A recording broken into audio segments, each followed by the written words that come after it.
이 시간 말씀은 마태복음 10장 14절서부터 20절입니다. 마태복음 10장 14절서부터 20절을 개역 한글 성경으로 제가 읽어드리겠습니다. 누구든지 너희를 영접도 아니하고 너희 말을 듣지도 아니하거든 그 집이나 성에서 나가 너희 발에 먼지를 떨어 버리라. 내가 진실로 너희에게 이르노니 심판날에 소돔과 고모라 땅이 그 성보다 견디기 쉬우리라. 보라, 내가 너희를 보냄이 양을 이리 가운데 보냄과 같도다. 그러므로 너희는 뱀같이 지혜롭고 비둘기같이 순결하라. 사람들을 삼가라. 저희가 너희를 공회에 넘겨주겠고 저희 회당에서 채찍질하리라. 또 너희가 나를 인하여 총독들과 임금들 앞에 끌려가리니 이는 저희와 이방인들에게 증거가 되게 하려 하심이라. 너희를 넘겨줄 때에 어떻게 또는 무엇을 말할까 염려치 말라. 그때에 무슨 말할 것을 주시리니 말하는 이는 너희가 아니라 너희 속에서 말씀하시는 자 곧 너희 아버지의 성령이시니라. 아멘. 기억은 과거에 형성된 것입니다. 내가 무엇인가를 기억하고 있다면 바로 이 순간 알게 된 것이 아니라 과거에 알게 된 것입니다. 대개의 경우 이렇게 우리 속에 형성된 기억은 마치 그물처럼 필터처럼 작용해서 그 기억이 알고 있는 것들만 우리에게 보여줍니다. 그래서 우리 과거에 경험한 것들 가운데서도 지금 기억으로 남아있지 아니하는 것들이라면 우리의 삶에서 또 우리의 생각에서 우리의 지혜에서 생략되어 버리고 사라져 버렸을 가능성이 큰 겁니다. 그러므로 이 필터처럼 작용한다는 것이 무엇이냐면 지금 우리가 무엇을 보더라도 과거의 기억을 통해서 우리 안에 남아있는 그것에 부합하지 않는 것은 잘 모른다 하는 것입니다. 오늘날 우리가 목격하는 것, 우리가 읽는 그것의 내용이 무엇이냐라고 할 때 그저 아무런 노력도 하지 않고 집중하지 않고 생각하지 않고 마치 우리 앞에 있는 어떤 벽을 깨뜨려 버리는 것처럼 노력하지 않는다면 우리가 과거에 이미 알고 있던 것들만 지금 보면서 과거의 기억을 새롭게 하는 그것에서 멈추어 버릴 가능성이 훨씬 큰 것입니다. 우리 앞에 놓여져 있는 것에서 특별히 더 새로운 것을 발견하지 못할 가능성이 매우 커진다 하는 것입니다. 가장 위험한 것은 성경을 읽을 때 그렇게 되는 것입니다.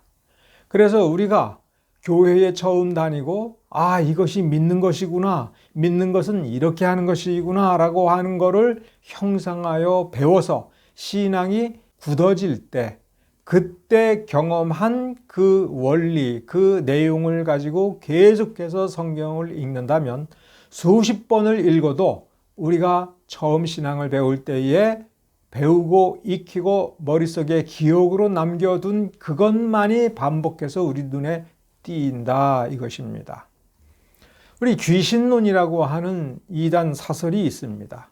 모든 것이 다 귀신 노름이라는 것입니다. 특히 신약 성경에 귀신이 나오고 구약 성경에 사울 왕이 귀신 들려서 엉뚱한 짓을 한 것을 보니 성경에서도 귀신을 인정하는구나 이렇게 생각을 하고서는 우리가 경험하고 배우고 하면서 여러 가지 어려움을 당할 때 이거 다 귀신 장난이야, 이거 다 사탄 노름이야 라고 하면서 동양에 그리고 특히 우리 무속신앙에 있어서 귀신에 대해서 생각하고 있는 그것이 성경에 그대로 나타나서 우리가 귀신에 대해서 경계하고 귀신과 싸우는 것이 신앙생활의 전부인 것으로 착각하는 경우가 너무나 많습니다. 성경을 자세히 읽어보면 동양 사회에서 이야기하는 그런 귀신은 성경이 가르친 적이 없고 우리에게 일어나는 모든 불행한 사태가 귀신 노름에 의한 결과 혹은 우리가 귀신에게 속거나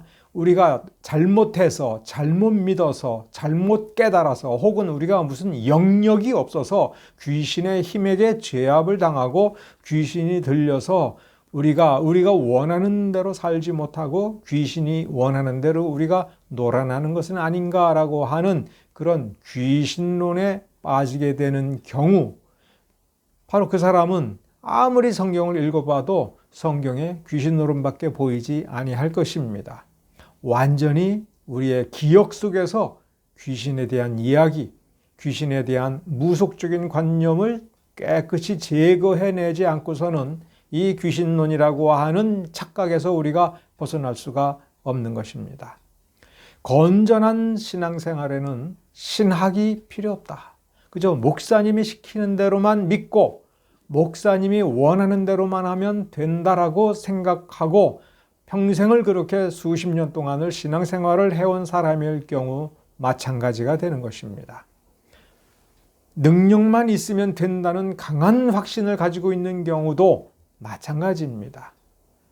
성경을 읽다 하더라도 이렇게 오늘 본문처럼 지혜로워라, 비둘기처럼 순결하라, 거룩하라, 이런 구절을 보더라도 그거를 능력이 있으라고 하는구나 라고 무의식적으로 생각하고 넘어가는 경우가 너무나 많습니다. 이렇게 성경을 선택적으로 읽는 것은 바로 우리 과거에 형성된 기억이 선입견이 되고 우리의 눈앞에 우리의 통찰력을 좌지우지하는 데에 우리가 휩쓸려 가기 때문에 그렇습니다. 더군다나 죄를 저지른 인간의 죄악된 본성은 과거에 하려던 것을 그대로 하려고 합니다. 미련을 떤다라는 말이 있죠.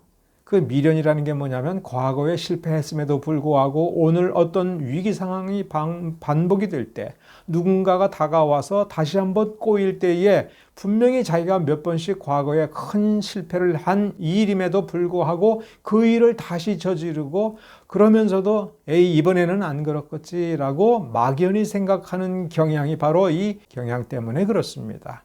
그저 우리는 단순히 반복합니다.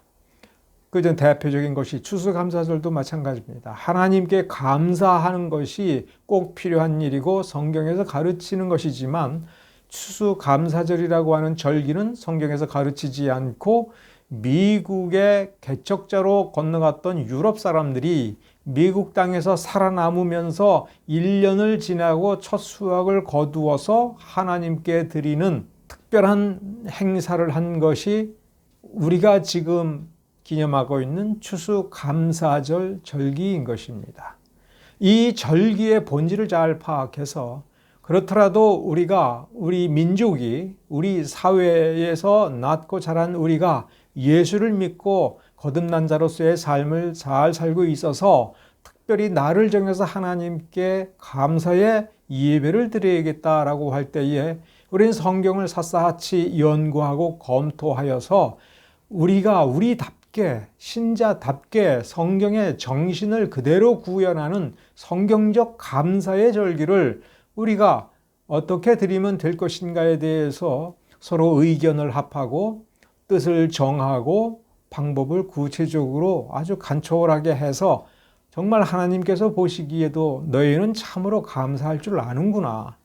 이렇게 주님 앞에 나와 하나님께 예배를 특별히 감사의 예배를 드리는 마음의 자세와 마음의 준비 그리고 여러 가지 준비가 참으로 하나님의 가르침에 부합하고 있구나라고 하나님께서 인정해 주는 그러한 우리의 절기를 드려야 될 터인데 대부분의 사람들은 그저 습관적으로 절기를 드리려고 합니다. 그럴 때 그의 의식을 지배하는 것은 성경의 가르침이 아니라 옛날부터 반복적으로 겪어왔고 드려왔던 절기 행사에 대한 그 기억을 기준으로 삼아서 내가 만족하면 되고 우리가 즐거우면 된다 하는 쪽으로 가게 되는 겁니다.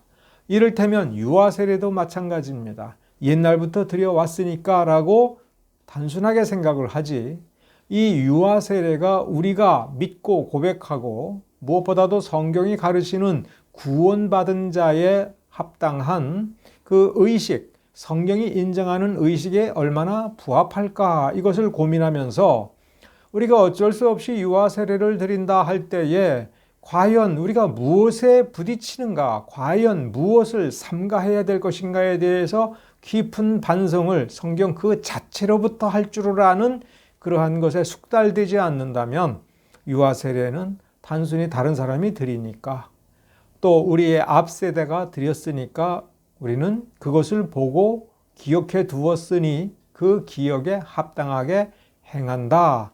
이런 정도를 벗어나지 못하는 것입니다. 그럴 때 개신교회의 근본인 개혁이라고 하는 것, 우리 자신을 철저하게 개혁하여 하나님 앞에 바로 세우고 우리의 예배와 우리의 교회를 철저하게 인본적인 것, 사람에게 뿌리를 둔 것을 찾아내서 뽑아내서 건절하여 버리고 전적으로 온전하고 순결하게 하나님께 부합하는 교회요, 하나님께만 부합하는 예배를 드린다는 것, 그러한 노력을 중단하게 되는 것입니다.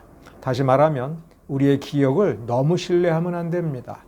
다행스럽게도 우리에게는 성경이 있습니다. 성경을 읽으면서 과거에 우리가 보았던 것이 정말 전부 다 본 것인가? 이게 맞나? 하면서 성경의 음성을 들을 줄을 알아야 됩니다. 우리 임의대로 우리가 기뻐하는 대로 해석해 놓고는 이 해석이 맞다라고 주장해서는 안 될 것입니다. 성경이 하나님의 말씀이고 짝이 있으며 우리에게 이 성경 말씀을 통해서 하나님께서 가르치신다면 이 문자가 아니라 하나님의 가르침을 들을 줄을 알고 하나님께 온당한 은혜를 받은 사람들과 뜻을 합하고 맞추어서 오류를 교정하면서 과거에는 몰랐던 것, 과거에 조금 아는 것보다도 훨씬 더 많은 것을 알고 잘 정리되고 원숙하고 참으로 탁월한 지혜와 총명으로 이 말씀에 부합하는 삶을 살도록 해야 될 것입니다. 신학이란 바로 그런 것입니다. 성경이 무엇을 가르치는지를, 성경의 목소리를 정확하게 듣고 하나님의 생각과 의도, 하나님의 목적을 올바르게 파악하여 체계적으로 정리한 것입니다. 이 올바른 신학이 우리에게 반드시 필요합니다. 이단이 존재하고 있습니다. 성경에서도 이단은 상관하지 말라, 쫓아내라 이런 식으로 가르치고 있습니다. 성경의 가르침을 잘 찾아보면 이단에게는 구원이 없습니다. 그들이 얼마나 열심을 다하고 얼마나 불쌍한가라고 하는 것은 그렇게 중요하지 않습니다. 먼저 중요한 것은 성경은 이단에게 구원이 없으니 당장 교제를 끊고 내쫓으라고 가르치고 있는 것입니다. 이단이라고 하는 것은 틀리게 가르쳤다라고 하는 것이고, 그렇다면은 올바르게 가르친 가르침이 있는 겁니다.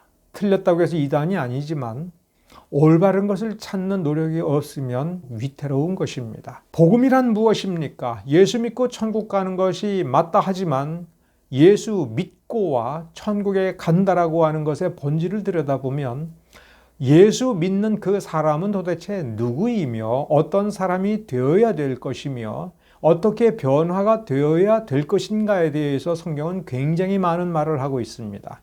그런데 우리의 머릿속에 예수 믿고 천국 가자, 예수 천당 네 글자만 기억하고 있으면 그 사이에 기록된 엄청나게 많은 가르침은 우리 눈에 보이지 않고 우리의 머릿속에 기록이 되지 않고 기억되지 않고 우리에게 필터로 작용되지 않기 때문에 아무것도 없는 것. 그래서 심지어 성경을 왜 반복해서 읽어야 되느냐, 왜 꼼꼼히 읽어야 되느냐 이렇게 질문할 때 뭐 별거 없잖아 이런 생각을 하는 사람들이 점점 더 많아지는 것이 그들의 필터에는 예수 천당 네 글자밖에 없는 경우가 너무나 많기 때문에 그렇습니다. 그러면 어떻게 될 것인지 우리가 생각해 봐야 됩니다. 오로지 예수 천당 네 글자만 외우고 있으면 죽어서 천국에 갈 것이 분명하다라고 할 때에 이 세상에서의 우리의 삶은 어떻게 될까?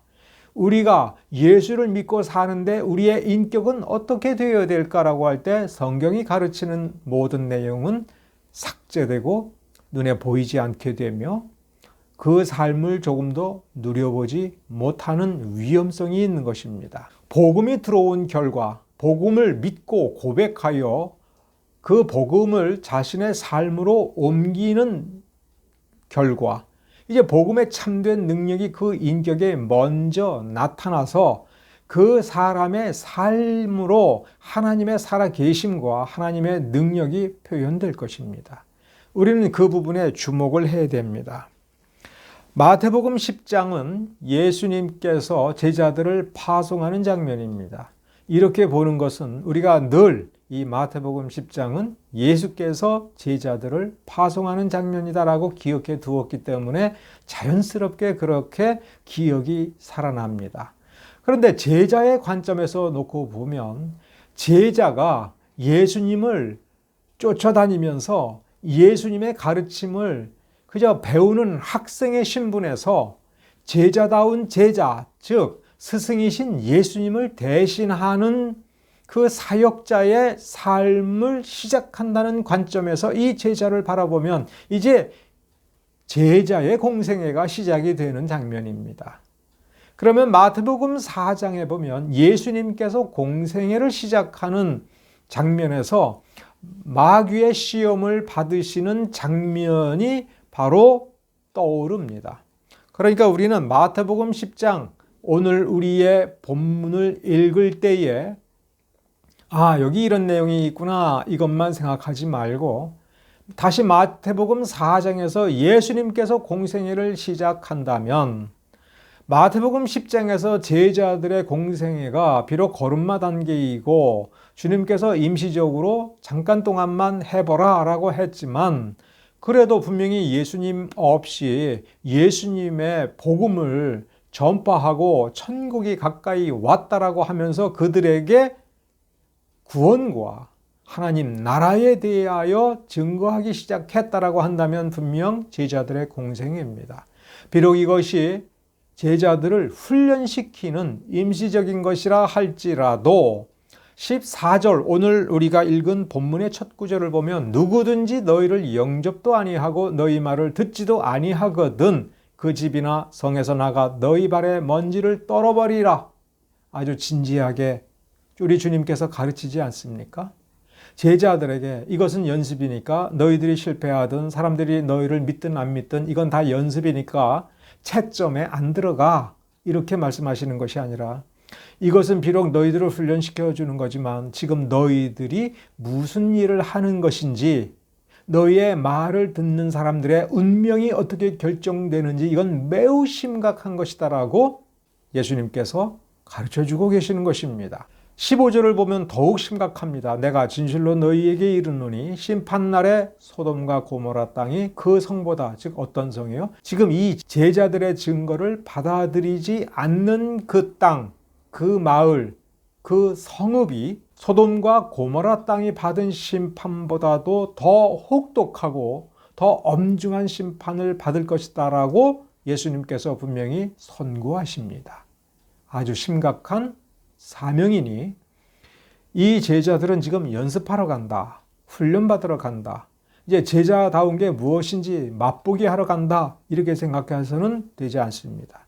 아무리 부족하고 이후에도 예수님 앞에서 예수님에 대하여 여러 가지 실수를 하고 실족하고 넘어지고 때로는 예수님을 부인한다고 할지라도 지금 이 순간만큼은 가롯 유다까지도 포함하여 정말 예수님의 그 사역을 실질적으로 전파하러 간 것입니다.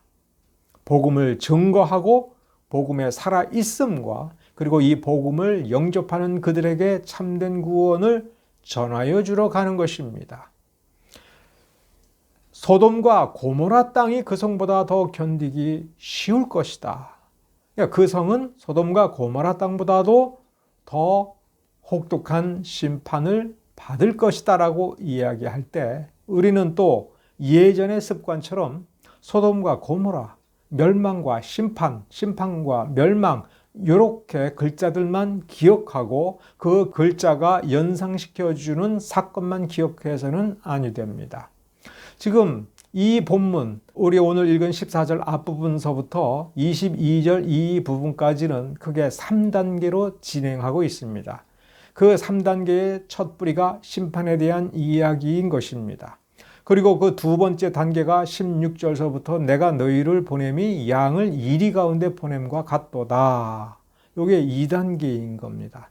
다시 말하면 우리가 이제 심판이건 뭐건 이걸 잠시 머릿속에서 지우고 이 사명을 감당해야 될 제자의 초점을 놓고 보면 제자들이 어떤 존재가 되어 있고 장차 어떤 존재가 되도록 하는 것이 우리 주님의 계획하심인지, 하나님의 계획하심인지에 대하여 우리가 살펴볼 필요가 있습니다. 주제를 이렇게 잡고 보면 14절과 15절에서 그러니까 심판, 소돔과 고모라 이 멸망에 대해서 생각하는 것을 중단하고, 그러면 이 제자들은 누구인가? 특히 14절에 보면 받아들여주지도 않고 그 말을 믿어주지 않고 거절하여 내쫓김을 당할 때에 이 제자들은 무슨 생각을 해야 되느냐? 아, 창피해. 우리는 이렇게 망신당하고 이렇게 개만도 못한 취급을 당하고 있구나 라고 하면서 마음 상할 필요가 없다. 이 제자들은 어떤 존재입니까? 예수님을 대신하는 존재이기 때문에 그렇습니다. 메시아를 완벽하게 대신하여 메시아의 이름으로 메시아의 복음을 전파해 주러 가는 심부름꾼입니다. 이 심부름꾼이 전해주는 것을 받아들이지 않는다라고 하는 것은 단지 이 심부름꾼을 망신 주는 것이 아닙니다. 이 심부름꾼들을 보내준 그분을 거절하는 것이지요. 그러면 누가 손해입니까? 거절하는 자가 손해지요. 그럼 얼마큼 손해이냐라고 하는 것은 이 심부름꾼이 전달해주는 그것이 무엇이냐라고 하는 것의 가치, 그 본질과 가치에 좌우됩니다. 100만 원짜리를 거절했으면 거절한 사람이 얼마치 손해본 겁니까? 100만 원어치를 손해본 것입니다. 1억 원짜리 선물을 갖다 주려고 갔는데 이 종을 내쫓으면서 아무것도 받지 않았다면 1억 원을 손해본 셈입니다. 안 받으면 그만이지 지금까지 없어도 우리는 잘 살았다라고 위로를 할 수 없는 것이, 이 선물은 마지막 최후 심판에 소돔과 고모라 성보다도 더 큰 심판이 닥쳐올 때에 그 심판을 면하게 해주는 그것이므로 이 온 세상의 그 어떤 것, 이 온 세상 모든 것을 다 합쳐도 구할 수 없는 그것이니 누가 손해인지 적어도 이 심부름하는 사람은 명확히 알고 있다면 부끄러워할 일이 아니죠. 이 세상에서 우리가 어떻게 살든, 이 세상에서 우리가 남부럽지 않게 살지 못한다 할지라도 우리가 이 소명을 잘 감당하고 있고 우리가 간직하고 전해주고자 하는 것이 무엇인지 그것을 지혜롭고 총명하게 깨닫고 온전하게 잘 간직하고 잘 전달해주고자 한다면 우리는 조금도 부끄러워할 이유가 없다는 것을 그 가슴 속에 깊이 명심하고 그 어떤 거절을 당해도 흔들림이 있을 수 없는 것이지요. 그러니까 14절과 15절을 제자라고 하는 그 사람의 인격과 가치, 그 사역에 대해서 놓고 본다면 이 세상이 아무리 거절한들 제자들은 상처받을 이유가 없는 것입니다. 주님의 뜻이 무엇입니까? 상처받을 필요가 없다. 너희를 거절할 때 너희가 거절당하는 것이 아니라 바로 하나님을 거절하는 것이다 라고 하는 것을 명심하라. 이것은 성경에 없던 이야기가 아닙니다. 예를 들면 롯이 아브라함을 떠난 것, 그리고 롯이 소돔과 고모라를 선택하여 간 것은 한편으로는 아브라함과 함께 하기를 거절한 것이지요. 롯이 소돔과 고모라의 심판에서 천사에 의해서 구원을 받았을 때에도 롯은 아브라함에게 가지 않고 산으로 가서 굴 속에서 거하기 시작을 했습니다.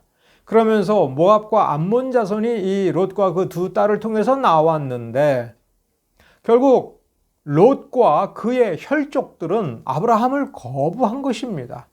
그러나 이후의 역사를 놓고 보면 아브라함이 잘된 것입니까? 롯이 잘된 것입니까? 롯이 아브라함을 거절함으로써 그의 후손인 모압과 암몬 자손은 그야말로 이스라엘의 원수가 되었을 뿐만 아니라 하나님의 원수가 되고 10대가 지나더라도 결코 이스라엘 회중에는 그 족보에는 넣지 말라라고 하는 판결까지 받을 지경이 되었습니다. 다윗은 사울 왕에 의하여 쫓겨다녔습니다. 생명의 위협을 여러 차례 느꼈습니다. 그것은 무엇입니까? 사울이 다윗을 거절한 것입니다. 그 대가가 얼마나 혹독한 것입니까? 사울 왕 자신도 비참하게 죽었고 아들 요나단도 비참하게 죽었으며 미갈은 자식 하나 낳지 못하고 저주받아서 고독한 삶을 살 수밖에 없는 지경이 되었습니다. 모세 또한 마찬가지입니다. 우리는 단순하게 모세가 나이 40대에 이스라엘 백성을 구원하고자 했는데 그것이 인간의 육적인 뜻이었기 때문에 실패했다 이런 식으로 생각을 한다면 모세는 실패자였고 다시 40년이 지난 뒤에 하나님에 의하여 이스라엘을 구원하는 도구로 사용되었다라고 우리가 알 수 있을 뿐입니다. 그러나 그 나이 40대의 모세를 그 순전한 마음을 이스라엘 백성들이 거절하여 모세를 내쫓았을 때에 전체적으로 보면 이스라엘 백성들이 출애굽하는 연대가 40년 늦어졌을 뿐입니다. 물론 하나님의 때가 있지만 이 모세가 하나님의 말씀을 연구하고 하나님께 은혜 받아서 신실한 믿음 가운데 이제 행동할 때다. 하나님을 믿고 이 애굽을 떠나자라고 했을 때에 과감히 떠났다면 그것이 온전한 믿음 가운데에서 하나님의 말씀이 기록하고 있는 그대로 이루기 위하여 믿음의 결단을 내리고 떠났다면 이스라엘의 출애굽은 40년 먼저 이루어졌을 것입니다. 물론 혹독한 방해가 있겠지만 40년 뒤에 하나님께서 출애굽을 시킬 때에 수많은 이적으로 이스라엘 백성들을 구원해 냈던 것처럼 그 40세의 모세를 통해서 하나님께서 역시 이적을 통해서 이스라엘 백성을 결국 구원해 내셨을 것이다 라고 하는 추정도 가능한 것입니다. 이스라엘 백성들이 사무엘을 거절해서 에베네셀에서 처음에 4,000명이 죽었습니다. 성경은 그렇게 쓰고 있지 않습니다만 문맥을 자세히 보면 이스라엘 백성들이 사무엘, 하나님과 뜻이 통하고 말씀이 통하는 그 사무엘과 마음을 합하여 하나님을 온전히 믿었더라면 에베네셀 전투에서 4,000명이 죽을 일이 없었을 것이고 그 다음 전투에서 언약궤를 빼앗기고 3만 명이 죽는 일도 없었을 것입니다. 20년 뒤에 2차 에베네셀 전투가 벌어졌을 때 사무엘이 칼을 뽑았습니까? 칼로 블레셋 족속을 이기자고 했습니까? 군대를 동원했습니까? 그렇지 않습니다. 사무엘이 하나님께 온전한 제사를 드리고 온전히 하나님을 믿고 의지하였을 때에 하나님께서는 말씀으로 약속하지 않았으나 이스라엘 백성을 구원해 내셨습니다. 그 위대한 역사가 나이 20살이 더 먹은 사무엘이니까 가능한 일입니까? 사무엘이 어린들, 나이가 들었던들 그 믿음이 순결하고 하나님의 말씀에 철저하게 부합하며 하나님의 영광을 위하여 온전히 그 믿음대로 행하는 사람이라면 나이는 아무 상관이 없는 것 아니겠습니까?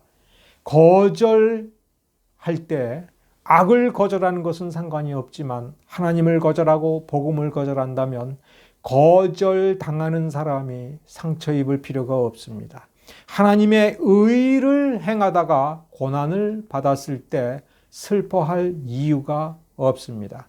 제가 이렇게 길게 말씀을 드리는 것은 마태복음에서 제자들을 파송하고 제자들에게 주의사항을 당부할 때의 핵심은 어떤 행동이 문제가 아니라 하나님께서 관심을 두는 부분은 그 제자들, 그 신자의 심령이 흔들림 없이 굳건하며 강하고 좋은 자존감, 거룩한 자존감을 가진 거룩한 인격체로 변화가 되고 또 성장하고 더 큰 일을 능히 해낼 수 있는 사람, 즉 하나님께서 큰 능력을 주셨을 때 그 큰 능력이 아주 자연스럽게 무리가 되지 않고 아주 천연덕스럽게 그 본성에서부터 흘러나오는 것처럼 자기 물건을 다루듯이 다룰 줄을 아는 인격체로 만들어 주시는 것이 먼저 하나님께서 이루시고자 하는 일이라고 하는 관점에서 이 성경 본문을 보아야 됩니다. 우리는 늘 물어봐야 됩니다.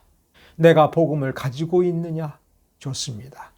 내가 이 복음에 합당한 사람이 되어서 이 복음이 단지 나의 입술에만 있는 것이 아니라 내 영혼이 곧 이 복음을 닮아져 있고 이 복음에 의하여 이렇게 빚어져 있고 내 심사와 행동거지와 삶 전체가 하나님의 복음에 부합한 사람이 되어 있느냐라고 하는 것입니다. 그럴 때 우리가 얼마나 긍정적으로 대답을 할 수 있는지 우리가 생각을 해봐야 됩니다. 다시 본문으로 돌아가서 본문은 이것을 얘기합니다. 상처로 남지 않는 것. 우리가 거절당해도 그 거절당함이 우리 마음에 상처를 주고 그 상처가 흉터가 되지 않는 존재가 되는 것에 대해서 우리에게 증거하고 있고, 이러한 연단의 과정이 우리에게 필요하다는 것입니다. 지금 이 제자들에 대해서 17절부터는 이제 좀 더 한 단계 올라가서 본격적으로 이야기합니다. 사람들을 삼가라. 저희가 너희를 공회에 넘겨주겠고 저희 회당에서 채찍질 하리라. 단순히 거절당하는 선에서 더 깊이 들어가면 너희가 나중에는 잡혀가고 신문을 당하고 채찍질을 당할 것이다. 이것은 역사적인 순서대로 놓고 보면 예수님께서 부활하고 승천하신 뒤에 예수님의 이름으로 이제 교회를 개척해 나아가고 새로운 시대를 열어가면서 이 사도들이 당할 일들입니다.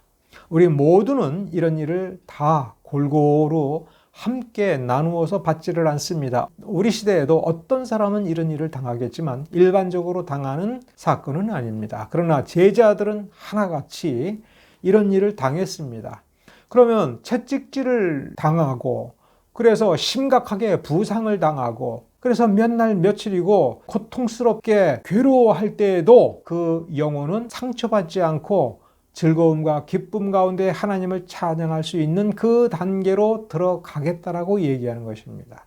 그러니까 16절까지는 그렇게 되기 전에 먼저 그 마음에 단단한 복음의 능력이 들어가 있어서 그 마음이 강건하여지는 것, 그것이 먼저 필요한 겁니다. 강하고 당당한 마음이 자라나서 이제 외적으로 핍박을 받아도 이겨나는 것입니다. 총독들 앞에 서고 임금들 앞에 끌려가니까 채찍질과 공회의 심판보다도 더 큰 거절당함이 거기에 있는 것입니다.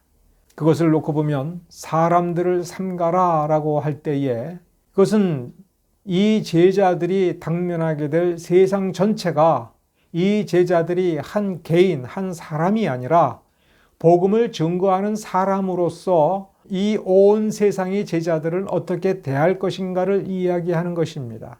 사람들을 삼가라 라고 하는 그 말에 좀 더 깊은 뜻은 바로 뒤에 너희를 공회에 넘겨주겠고 너희들을 핍박하겠고 라고 하는 것은 나중에 결과적으로 나타나는 것입니다. 그 전 단계는 무엇일 수 있느냐 하면 아주 순박하고 단순한 것은 복음을 증거할 때 거절하는 것입니다. 그것은 14절, 15절에 이미 나와 있습니다. 그런데 사람들을 삼가라고 하는 것은 무엇이냐면 복음을 받아들인 사람들 중에서도 배신자가 나온다는 것입니다. 그러면 배신당하는 사람의 심장은 얼마나 찢어지겠습니까? 얼마나 자존감이 산산이 부서질 수가 있겠습니까? 그런데도 부서지지 않는 것. 이런 식으로 성경이 우리에게 쓰는 목적은 이것 하나입니다. 예수 믿었으면 다 끝난 것이 아니다. 천국 가기 위한 조건은 예수를 믿는 것으로 충분하지만 천국에 가기 전에 천국에 합당한 사람이 되어가는 과정에서 이 땅 위에서 많은 고생을 하고 많은 거절을 당하고 망신을 당할 때에 상처받지 않고 부서지지 않고 찌그러지지 않는 인격체가 되는 데에 관심을 가져라. 우리가 한적한 곳에 물러가서 기도하고 혼자 머물러 하나님을 생각할 때에 우리는 많은 외로움을 느낄 수가 있는데 그것은 정상이다라고 하는 얘기입니다. 깊은 외로움 속에서도 하나님을 부르짖고 하나님의 복음을 생각하고 하나님께서 우리에게 주신 말씀의 세세한 국면들을 바라보고 거기에서 힘을 얻는다면 그 사탄이 우리에게 유혹하듯이 던져준 외로움과 고독함에 패배하여 비굴한 삶을 살지 않을 수 있고 복음의 능력을 회복하여 복음적인 사람이 될 수 있다 하는 것입니다. 이렇게 여러 가지 교훈들이 있습니다만 우리가 그 모든 교훈들을 생각하기에 벅차더라도 결코 잊지 말아야 될 것은 신자다운 사람이 되느냐라고 하는 것은 거절당해 보고 내가 하나님을 위하여 당신들이 복음적인 사람이 되도록 하기 위하여 하나님의 은혜 받고 행복하게 사는 사람이 되기 위하여 내가 이렇게 수고했을 때에 그 수고를 첫째 거절당하고 둘째 그 수고에도 불구하고 억울하게 핍박을 당하고 따돌림을 당하고 고통을 당하여 마치 구원받을 수 없는 사람인 것과 같은 그런 심정이 되어 보았을 때에 당신의 그 심장에 무엇이 남는지 자기 스스로 볼 수 있어야 한다는 겁니다. 그것을 들여다볼 때에 그럼에도 불구하고 내가 주님만 바라보고 주님을 믿고 바라보는 그 가운데 희락을 얻을 때에 참다운 제자가 되어간다는 것입니다. 그것이 바로 능력이며 능력의 본질입니다. 세상이 어찌할 수 없이 굳건한 것, 내가 복음을 손에 들고 굳건하게 이 자리에 서서 복음을 증거할 때에 누가 아무리 반대하더라도 그 자리에서 흔들리지 않는 것, 여유로운 마음을 가지는 것, 그것이 참다운 복음의 능력입니다. 예수님께서는 바로 이 능력이 병을 고치고 귀신을 쫓아내고 죽은 자를 살리는 그 능력보다도 더 본질적인 능력이라고 사실상 가르치시는 셈입니다. 죽은 자를 살려준다면 그 새 생명, 그 부활의 능력을 경험하여 다시 살아서 인생을 재미있게 사는 것이 누구에게 주어진 혜택입니까? 죽었던 그 사람입니다. 누군가가 어떤 병자의 병을 고쳐준다면 그 혜택은 누가 받은 겁니까? 고침을 받은 그 사람이지 고쳐준 사람이 아닙니다. 그렇죠? 그러니까 우리가 다른 사람의 병은 고쳐주고 다른 사람은 죽음에서 살려주고 할 때에 그건 다 다른 사람들이 누리는 겁니다. 우리는 무엇을 누려야 됩니까? 바로 제자다움의 그 온전한 그리고 건강한 그리고 거룩한 자존감이 가득 차 있는 당당하고 멋진 사람입니다. 멋진 인격. 복음이 빚어내고 복음의 능력이 만들어주는 그것은 누가 빼앗아 갈 수 없는 것입니다. 이런 관점에서 이제 다시 오늘 읽은 본문을 놓고 보면 이렇게 우리가 가슴속에 확신하고 있는 그 참다운 복음의 능력은 너희들이 거절당해서 빼앗겨지는 것이 아니고 누가 핍박해서 없어지는 것이 아니고 누가 이 세상의 왕의 권세로 와서 창칼로 찌르고 도끼로 때린다라고 해서 부서지는 것이 아니라고 하는 것입니다. 여러분 가슴속에 이와 같은 보물이 있기를 바랍니다. 여러분의 가슴속에 이 보물이 점점 더 강력하고 더 커지기를 바랍니다.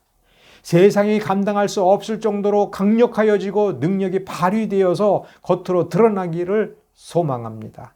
이 나라, 이 땅 위의 거룩한 성도들마다 그리고 거룩한 교회들마다 이 복음의 참다운 능력이 이 본질적인 능력이 가득하기를 예수의 이름으로 소망합니다. 기도하겠습니다.